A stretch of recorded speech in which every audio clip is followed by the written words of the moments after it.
I'm the writer, producer, editor, and director of the film we are about to watch now, When We Listen.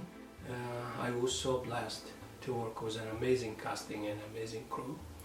But today I will not talk about my film or what is the message behind my film. I would like to talk about those people who really helped me.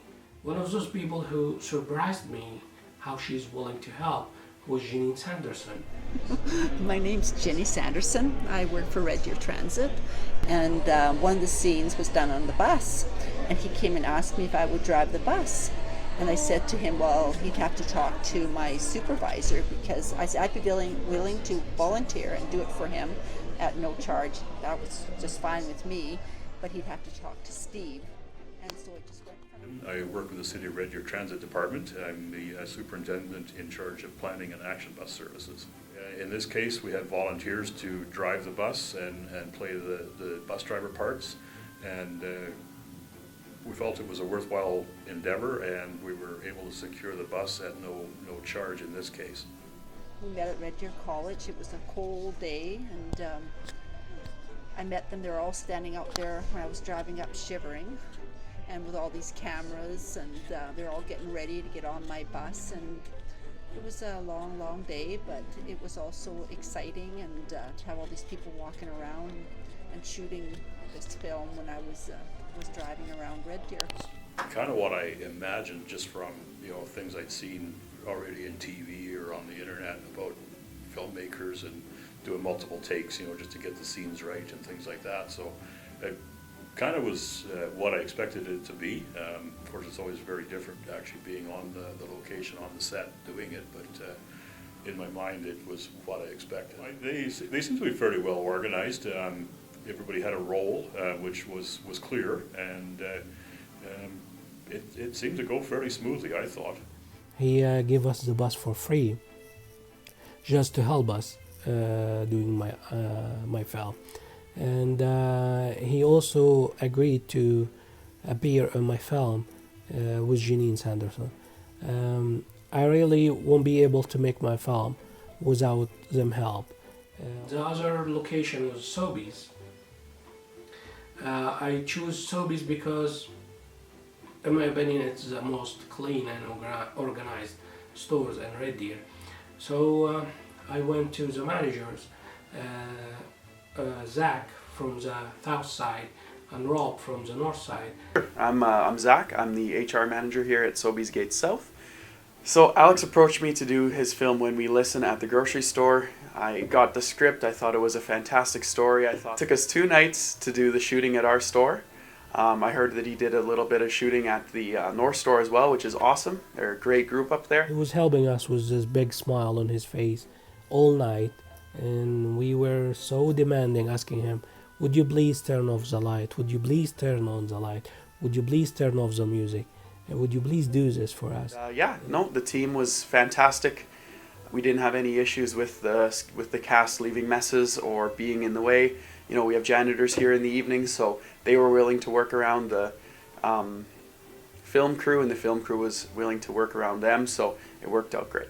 Well, the night was a little bit difficult. It's tough not getting that much sleep, but you know what? It's worth it. It's worth being included in the community and being able to help out with those things, and we can sleep when we're dead, right? So it wasn't a big deal at all. Then he went on a vacation, and we needed another day in the grocery store. So I went to Sobeys in North Side, and I met Rob, the owner of Sobeys, and I told him about my problem, and he agreed to give us the store for also free to shoot the whole night. And he was running around cleaning and fixing and caring about his store, and he's one of those guys who is a really hard worker, love what he do, and you can tell just by walking in his store and see how pretty is his store. Hi, my name is Rob Gustafson. I'm the owner of the Sobeys Village Mall here in the north end of Red Deer. So with a couple years ago, with the offer that came in here to buy the store and move my family from Spruce Grove to Red Deer, it was an absolutely great honor and a great... bought the store 2 years ago and very excited to live my dream. And we had the Red Deer College ask if they could video shoot in my store because it was one of the cleanest, most pristine looking store for a movie, and I was absolutely honored. This was the first time in my career of almost 30 years with Sobeys to have somebody acknowledge my store to the point where they wanted to videotape in it. With all 15 stores here in Red Deer, for them to choose my store was a very big honor for me, and I was extremely excited to help out with the production here at the Red Deer College. Spending the whole night with us, helping us. Just think about it. Store manager or store owner just give his store to bunch of students just to shoot a film. I believe it takes hard work to make your dreams come true and a lot of support. That is why I wanted to help these students make their dreams come true. Then in the end of the month we needed another day, so I contacted Zach again. He came from his vacation and we wanted to shoot in the early morning, and again he was willing to help, and he came in the early morning, opened the store for us and let us shoot that day. And I really appreciate what those guys did for us. How helpful, how nice are those people. One of the ladies that helped me a lot was Asma Hussein. I knew I need a special wardrobe for my main character, lead character in my film, and it was hard to find it here in Alberta to buy this kind of clothes, and I didn't have time to hire somebody to make it for me. So I had these pictures from online, and they sent it to Asma, since she works with lots of Syrian and refugees here in Alberta, and I asked her if she can find somebody willing to give me those clothes for the shoot.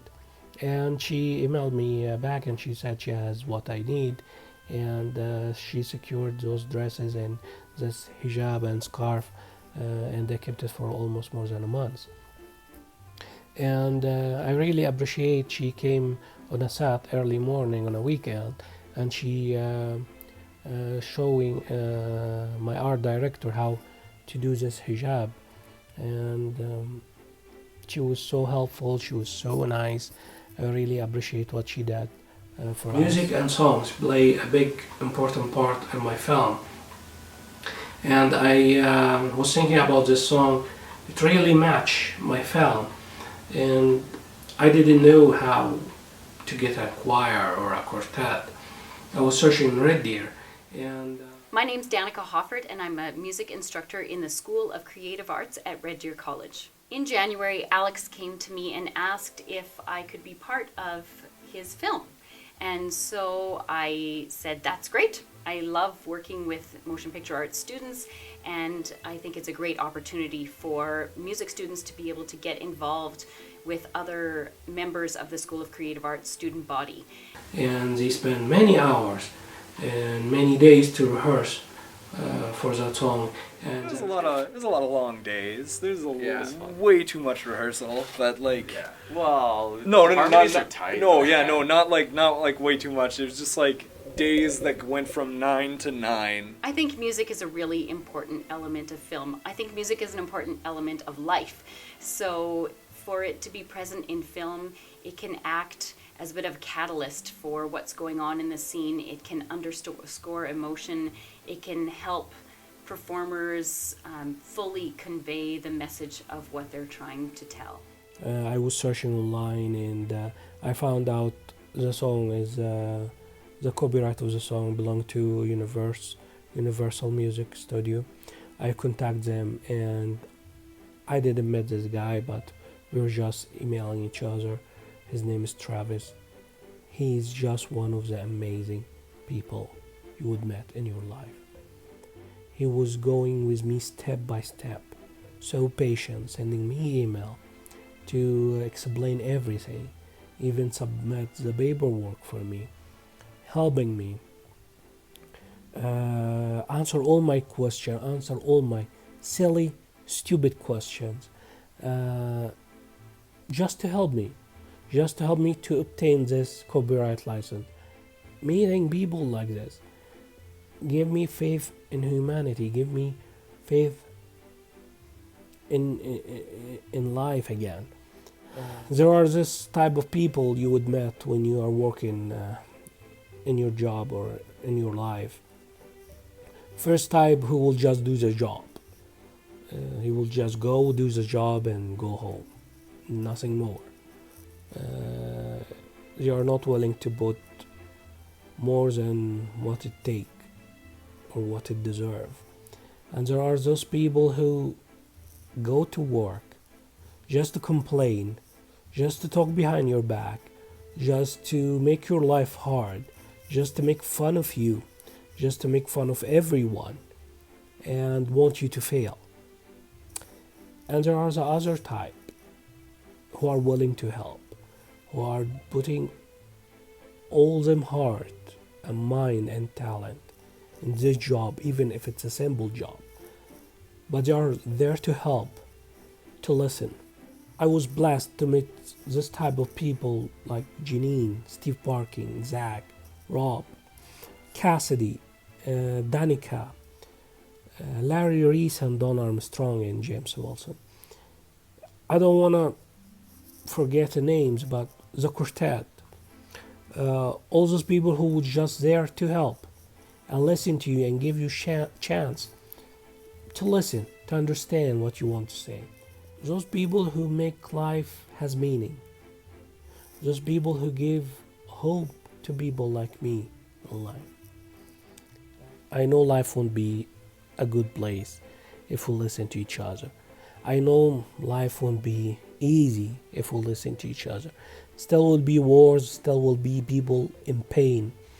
But if we listen to one person, if we give time and if we open our hearts, maybe we can give somebody's hope. Maybe we can save somebody's life.